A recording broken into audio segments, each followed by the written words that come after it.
चांगलं ऐकण्यास आतुर होत नाही त्याला कान म्हणू नये, चांगलं पाहण्यासाठी वळत नाही त्याला मान म्हणू नये, कापसाशिवाय उमलत नाही त्याला बोध म्हणू नये,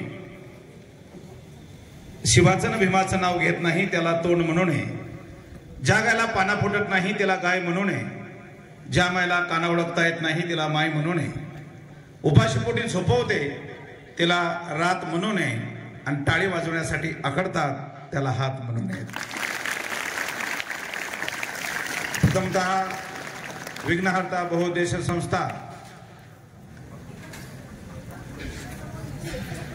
संचालक सागरासारखं मन असलेले सागरजी तळेकर सर, भैया कार्यक्रमाचे अध्यक्ष आदरणीय सुदर्शन तळेकर सर, त्याचबरोबर ज्यांना माझ्या यापूर्वी 10वीच्या निरोप समारंभासाठी कार्यक्रम घेतला ते सुयस क्लासेसचे वसंत तळेकर सर, त्याचबरोबर ज्यांच्या आमंत्रणाने इथे यावंच लागलं ते विचाराचे मुद्दे उधळण्यासाठी बोलवलं ते मच्छिंद्र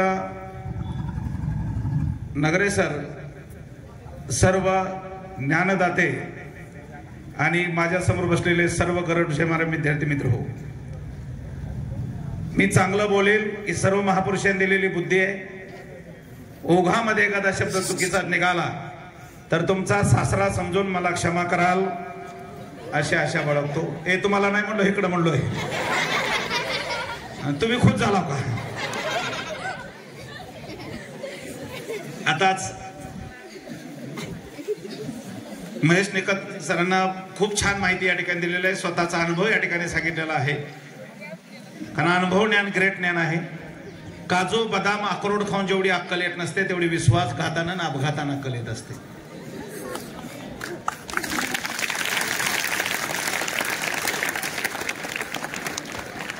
आता या ठिकाणी तुमची पूर्ण मानसिकता संपल्यानंतर माझ्या हातात दिलेला आहे, त्यामुळे मला हसवण्याशिवाय पर्याय नाही. हसवणं माझी आवड नसून माझी मजबुरी आहे. आता मी व्याख्यान घ्यावा का नाही घ्यावं तुमच्या मानसिकतेवर ठरणार आहे.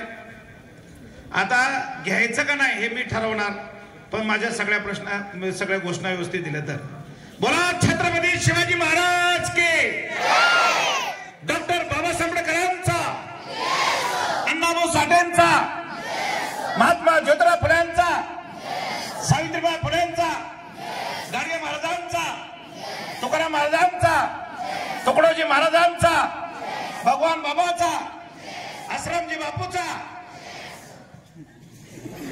म्हणजे बोलावं लागेल, बोलायचं का नाही? आता ह्यांना बापू कापूस माहित नसावे, पण बापूकडे काही चांगले गुण होते, पण एक गुण वाईट होता. म्हणजे यातनं एक शिकायचं की 99 पॉझिटिव्ह विचाराचा खून एक निगेटिव्ह विचार करतो. त्यामुळं मुलं खूप हुशार असतात सर. अनेक शाळेवर मी व्याख्यानाला जातो, त्या ठिकाणी मला प्रश्न विचारायची खूप आवड आहे. म्हणून तिथल्या मुलाला विचारलं, मुलानं तुम्हाला काय व्हायचंय? एक 4थीतलं पोरग उठलं मला मी सांगतो सर, मला सांग. ते होतं बोबड. मला थल मी थांबतो, मला थांब, मला मी लय थकणार, मला लय थकणार. असंच महेश सरांचं व्याख्यान ऐकलेलं, मग ती प्रेरणा मिळाली त्याला. मला मी लय थकणार, मला लय थकणार, आयटी इंजिनियर होणार म्हणला, 50 लाखाचं पॅकेज घेणार म्हणला, 3 ते 5 गाल्या घेणार म्हणला, लोक एक आपितला घेऊन जाणार म्हणला.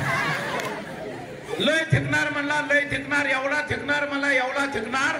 बायकोला मैत्री होती बेंगलोर गोवा, त्यांना बत्ताम दाखवाल धर्मतल थकलं फिरणार. लय थकणार म्हणला, आणि केम शिवाय मी बायकोला कुंकूस लावणार नाही म्हणला. लय थकणार म्हणला, एवढा थकणार, एवढा थकणार म्हणला. बायकोला ताजमहल हातेला, ताजमहलला हातेला मुंबईला नेणार म्हणला. बस खाली. त्याच्याच वर्गातली एक मुलगी म्हणली, सर मी सांगू का? मला सांग बाळा तुला काय व्हायचंय? ते म्हणले, सर मला काहीच व्हायचं नाही, मला ह्याची बायकोच व्हायचंय.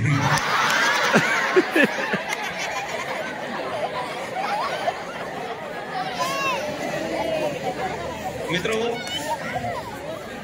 सगळे हसले, मला किती भारी वाटायला लागले. वा छान. हा आपला सागर भैयाने या ठिकाणी कार्यक्रम घेतलेला आहे. त्याचं कारण काय? वाढदिवस अनेकाचे पाहिले, वाढदिवस अनेकाचे पाहिले, पण दुसऱ्याला प्रेरणा देऊन वाढदिवस साजरा करणारा सागर तळेकरांचा सरांचाच पहिला जोरात टाळ्या वाजवा.